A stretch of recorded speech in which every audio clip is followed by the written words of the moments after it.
Assalamualaikum warahmatullahi wabarakatuh.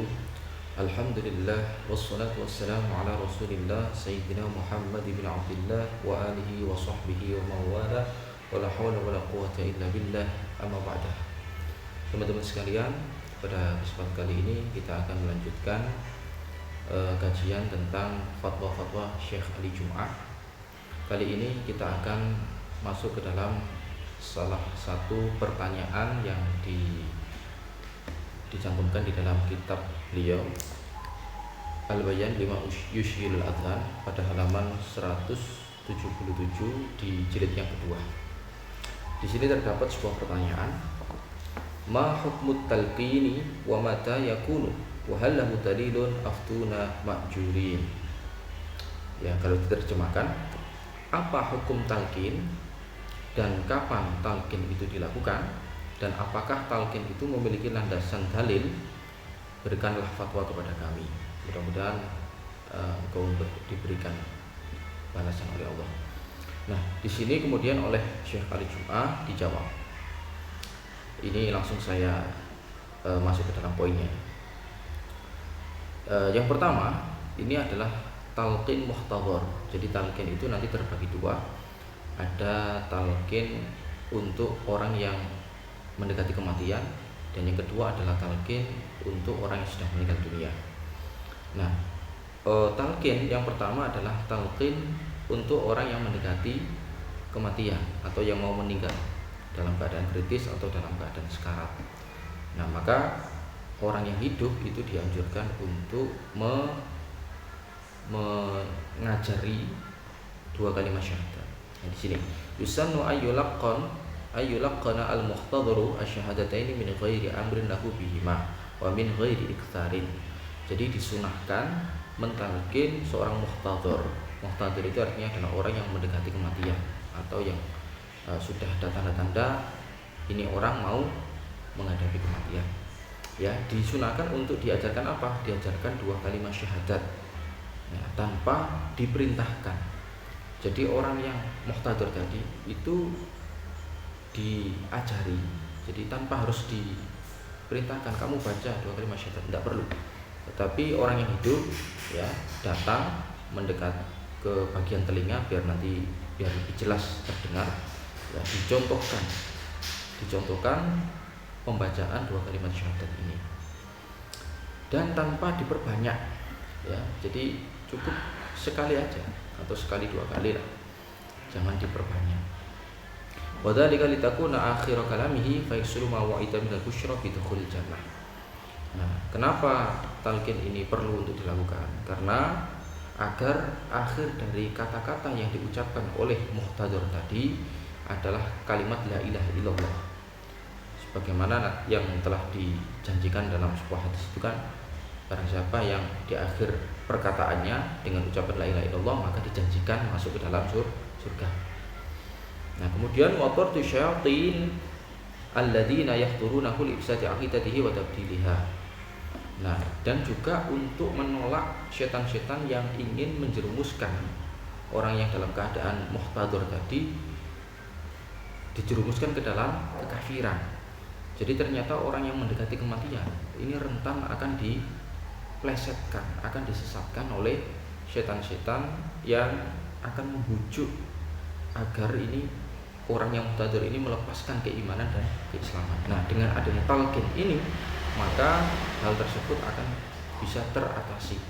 Ya, setan-setan tadi akan bisa tertolak dengan yang hidup, orang yang hidup itu mengajari kalimat syahadat. Wa dalilu dzalika qaulu sallallahu alaihi wasallam laqinu mautakum la ilaha illallah. Nah, dalilnya atau dasar dari kesunahan melakukan talqin ini adalah sabda Rasulullah sallallahu alaihi wasallam. Ya, Rasulullah berkata, talqinlah mayit-mayit kalian dengan la ilaha illallah. Nah, itu dasarnya, ya. Kemudian di sini dikomentari oleh Imam An-Nawawi. Qala An-Nawawi fi syarhil hadisi ma'nahu man hadratul maut. Ya, yang dimaksud dengan mayit-mayit kalian maksudnya adalah orang yang mendekati atau mau menghadapi kematian gitu. Jadi ada tanda-tanda ini orang sudah sangat kritis, keadaannya sangat sulit untuk tertolong, untuk bisa selamat lagi. Nah, orang dalam kondisi seperti ini, maka bagi yang sehat, ya orang-orang yang sehat, kerabatnya atau siapapun, untuk mentalkin 2 kalimat syahadah. Wal muradu dzakkiruhu la ilaha illallah litakuna akhir kalamihi. Nah, yang dimaksud di sini adalah ya ingatkanlah mayit tadi, ingatkanlah muhtadir tadi dengan ucapan la ilaha illallah agar nanti di akhir ucapannya itu la ilaha illallah. Nah, kadang ada yang bertanya, kalau misalkan ternyata hanya mengucapkan la ilaha itu kalau diartikan kan tidak ada Tuhan. Nah, itu bagaimana? Apa enggak akan menjadi murtad itu orang murtad tadi? Apa enggak sangat beresiko, sangat berbahaya? Ya, maka itu kan yang dimampukan oleh si muhtadir itu. Artinya ini maksudnya adalah kaitannya dengan keimanan. Iman itu adalah dalam hati. Ya. Jadi kalau memang dia hanya bisa mengucapkan itu tidak berpengaruh apa-apa. Tidak berpengaruh apa-apa. Ya, bahkan ketika nggak bisa mengucapkan sekalipun, setidaknya di dalam hatinya ini teringat ya tentang kesaksiannya sebagai seorang muslim dan seorang mukmin. Gitu. Jadi nggak ada urusan apakah nanti muhtadir ini dia bisa menirukan ucapan talqin dari yang hidup tadi, ataukah dia hanya mendengarkan saja. Itu ya sudah nggak ada urusan. Anjurannya hanya untuk hanya mentalqin, nah, sedangkan orang yang muhtadir tadi agar teringat. Syukur-syukur nanti kalau bisa mengucapkan. Ya, dalam keadaan kritis biasanya kan nggak mampu untuk menirukan mengucapkan ya, buru-buru ngomong ya. Ya, sadar aja, entah apakah sadar atau tidak, tapi yang penting itu dilakukan itu talqin. Nah, kemudian kama fil hadis man kana akhiru kalamihi la ilaha illallah dakhala jannah, sebagaimana di dalam hadis yang artinya barang siapa yang akhir ucapannya la ilaha illallah maka dia masuk ke dalam surga. Nah, kemudian wal amru bi hadza talqin amrun nadmin. Ditegaskan kembali bahwa perintah melakukan talqin ini adalah perintah yang bersifat sunnah. Ini bukan sebuah kewajiban. Bahkan ini berdasarkan ijma' para ulama ya. Jadi kalau talqin yang nisbatnya kepada orang yang mendekati kematian itu berdasarkan ijma' para ulama. Nah, dan itu tidak perlu dilakukan secara terus-menerus atau diperbanyak, tidak perlu. Nah, kecuali kalau dipisah dengan kata-kata yang lainnya. Ya, misalkan habis mentalqin la ilaha illallah, kemudian dibacakan yasin. Ternyata ini masih bernyawa, ini muhtadir ini masih ada nyawanya itu, dibacakan yasin. Setelah itu kemudian dibacakan lagi, ditalqin lagi la ilaha illallah. Seperti itu. Ya, kalau dalam kitab ilmu ini itu cukup la ilaha illallah.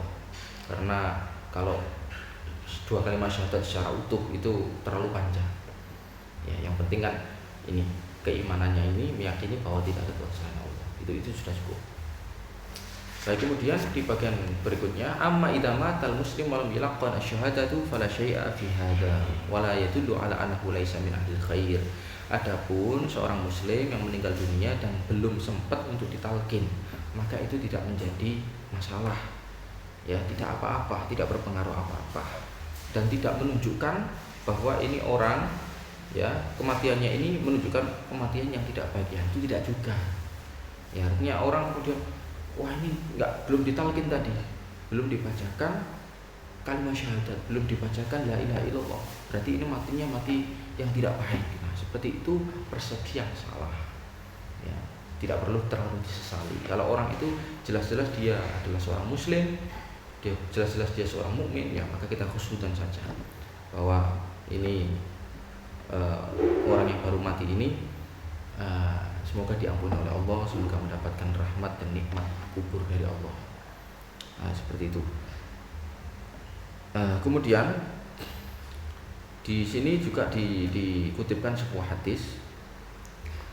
Ya, jadi suatu ketika Rasulullah mendapati ada jenazah yang lewat di hadapan beliau. Nah, kemudian orang-orang ini memuji jenazah tersebut. Artinya banyak yang menyaksikan bahwa si jenazah ini adalah orang baik. Dulu kehidupannya dihabiskan dengan hal-hal yang baik, ya, dengan sesama, ya, sangat baik hubungannya, suka menjalin silaturahim, dermawan, orangnya baik hati dengan tetangga juga, selalu berbagi rezeki, berbagi makanan dan sebagainya. Ibadahnya juga istiqomah. Nah, orang-orang sekitarnya itu memberikan kesaksian bahwa ini jenazah ini adalah termasuk orang yang baik. Nah, maka kemudian Rasulullah bersabda, man asnaitum alaihi khairan wajabat lahu al-jannah.